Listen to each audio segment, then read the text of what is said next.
خواجه سروری گذشت بندزی چاکری گذشت زاری و قیصری گذشت دور سکندری گذشت شیبه بودگری گذشت می‌نگریم و می‌رویم می‌نگریم و می‌رویم. ин охирин таронаест ки ҷурабеки назрӣ ҳунарманд ва донишманди саршиноси тоҷик дар як маҳфили хурде дар манзилаш сурудааст. ӯ 2 ҳафта пеш бар асари беморие ки пизишкон илтиҳоби шуш ташхис додаанд даргузашт ва дар паҳлӯи 60 аз шахсиятҳои фарҳангии маъруфи тоҷикистон дар оромгоҳи лучоб дар шимоли шаҳри душанбе ба хоби абадӣ рафт. ин оромгоҳи бузургони миллати тоҷик аст. аксарияти ин шахсиятҳо аз ҳамнишинони падари бузургворам ҳастанд ва дар ниҳоят дар ин макон паҳлӯи ҳам хок шуданд. охирин рӯзҳои умри ҷурабеки назрӣ дар бемористони истиқлоли шаҳри душанбе гузашт. тақрибан 2 ҳафта бо ҳамсару фарзандон дар ин бемористон бистарӣ буд. аҳли хонавода аз беморӣ шифо ёфтанд, аммо фариштаи марг ба ҷони ҷурабеки назрӣ раҳм накард. Не рӯзои аввал камтар як инқадар хуб набуданд. рӯзои аввал баъд байн хуб шуданд, бисёр камтар хӯрок мехӯрдагӣ шуданд, баъд баъзе масъалоти гап мезаданд. ҷурабеки назрӣ дар бистари беморӣ низ аз нақшаҳо ва барномае сухан мегуфт ки қарор буд дар пажӯҳишгоҳи ховаршиносӣ ва мероси хаттии фарҳангистони улуми тоҷикистон анҷом бидиҳад. мо дар 10 ҷилд захираи хоразмшоҳии имом исмоил ҷурҷониро дорем, тайёр мекунем, баргардондем ба кирилӣ. бисёр асари бузург барҷаста аст. ولی چند تاشو گردوندین دیگه؟ оли нав ина ки мо 10 ҷилд тайёр кардем. ира сино уно натонистанд, даври оғосимӣ накарданд. ҳамура рафтаям маслиҳат мекунем, дуои касам мегирем, баъд мерем маслиҳат мекунем, насиб куна кай ана худо насиб карда бошад, баъд ана асарам мегирем, мерем инҷо як презентатсия мегирем. аммо умр вафо накард то ҷурабеки назрӣ баргардонидани ин асари арзишманд барои тибби тоҷикро ба анҷом расонад ва муаррифӣ кунад. ӯ ба унвони раиси пажӯҳишгоҳи ховаршиносӣ ва мероси хаттии фарҳангистони улуми тоҷикистон аз соли 1991 то поёни умр корҳои арзишманду мондагореро анҷом додааст. замони ҷанги дохилӣ обрӯву эътибораш дар ҷомеа боис шуд ки гаронбаҳотарин осори хаттиву фарҳангиро аз тороҷи ғоратгарон ҳифз кунад. бахусус шахсияти хушноми вай боис шуд ки ӯ ҳамин ганҷинаи бисёр гаронбаҳоро аз офату газанди берунӣ ҳифз кунад ва тамоми донишмандоне ки дар ин боргоҳ кору фаъолият карданд, дар хотироти худ, дар мақолоти худ ба ин нуқта ишора карданд.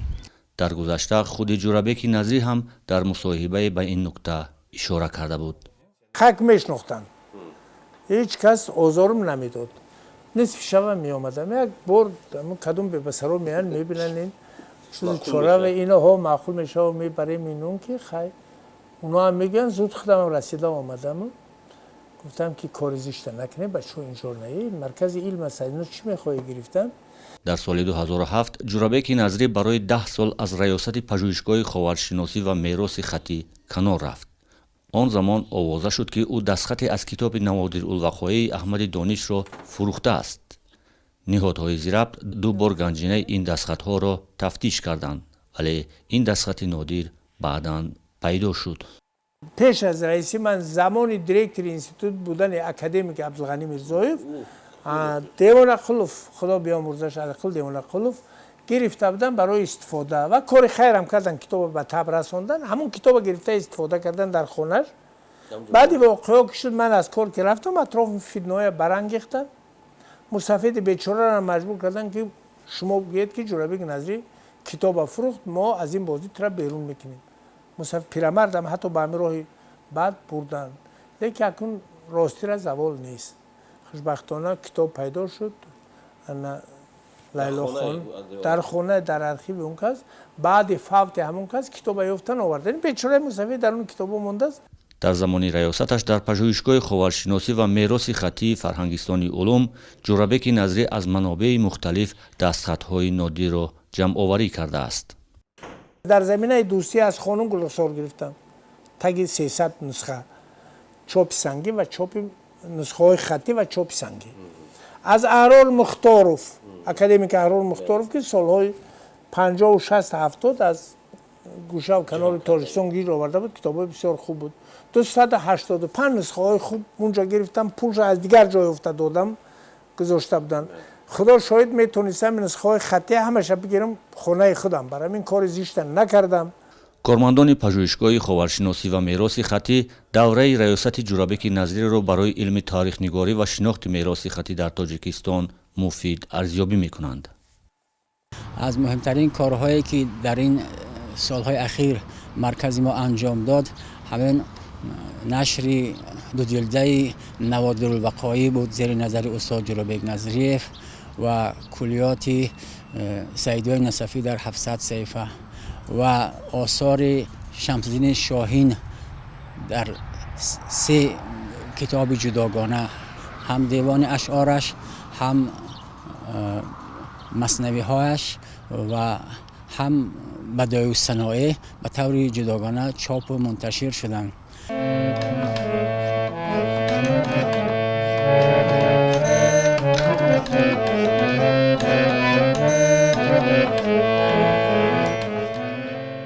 ما 3 ساله بودیم که در افغانستان بودیم با اپم که 1 سال از من 30 سالشون زودتر است. ما با هم از افغانستان اومدن. در یاد دارم که همه اسباب از احمد ظاهری بزرگ مرحوم احمد ظاهری همچون تحفه آوردن. بعد در یاد دارم که پدرم میگفت که 1 سیتار دیگر بود که اونا دیگر که ما به خاطری که باید برمیگشتن افغانستان اما سالا اونا در خانه در منزلشون مونده بودن. جورابک نظری در دهه سالهای 70 قرن گذشته به صفت مترجم نظامی شوروی در افغانستان فعالیت داشت. تا آن زمان به صفت هنرمند در کشور شناخته شده بود. او از محدود هنرمندان تاجیک است که با احمد ظاهر آوازخوان فقیر افغانستان اقبال همنشینی و دوستی داشتند. حتی ترانه‌های نیز با هم در محافل خود سرودند. جورابک نظری مکتب خاصی سرایندگی خود را داشت و در این مکتب 10 شاگردان را تربیت کرده و آنها در این جاده موفق شدند. درباره استاد یک میگم که استاد همون هنر، همون آواز ناتکرار، همون چیزی که داشتن همه را قربانی یعنی همین راه علم کردن. ولی با وجود گرچنده که در علم بسیار موفق شدن، یعنی بسیار یک عالم برجسته بودن، عضو وابسته اکادمی الها بودن، ولی هیچگاه مردم هنر او را فراموش نکرد. ای پیر خانقاه به خرابات شودمی غسل برار توبه 70 ساله کن ما سرخوشه. یک جهت فرق کننده دارد، یک جهتی دارد که فکر میکنم که موفق ترین در این کار موفق ترین استاد است. یعنی که خواندن شهد همون وقت قسمت اول در رز میخونی یا رب چه چشمه است، یا رب چه چشمه است محبت که من از آن یک قطره نوش کردم و دریا گریستم.